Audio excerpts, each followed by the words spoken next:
What's up, Volleyball Nation? Welcome back to my YouTube channel. Narito ako para magbigay sa inyo ng updates tungkol sa mundo ng volleyball.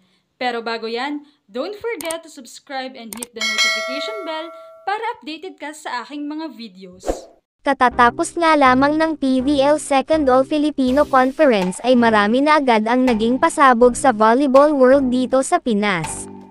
Matapos ngang may bandera ng Creamline Cool Smashers ang kanilang 7th championship at patuloy na pagre-reyna sa PVL ay hindi naman nagpahuli ang kanilang sister team, Choco Mocho Flying Titans, kung saan nadala nila ang team sa unang pagkakataon sa finals at nagkamit ng silver medal under coach Dante Alansunurin.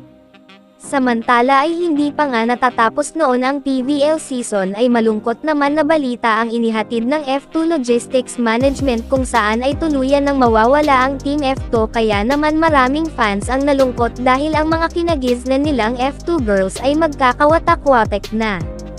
Subalit naniniwala naman silang marami pa ring team ang kukuha sa mga players na ito.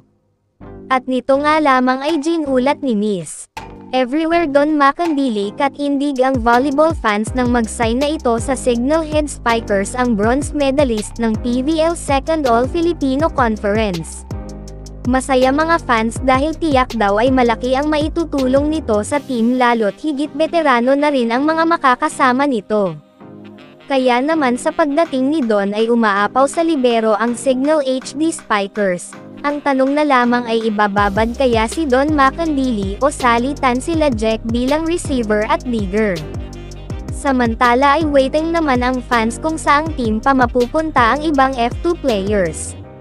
Mula nga sa mga insider ng volleyball ay tila jojoin din sa Signal si Mayjoy Baron at Kim Kennedy na tunay na magpapalakas lalo ng team dahil top caliber ang mga ito sa F2 at mayroon na ring napatunayan pagdating sa mga international games. Kabang-abang naman kung mayroong kukuning players ang Creamline Cool Smashers mula sa former F2 Logistics players. Sa palagay nyo ka Volleyball Nation, kung may kukunin ang Team Pink, sino kaya ito? Leave a comment below. Thank you for watching and don't forget to subscribe.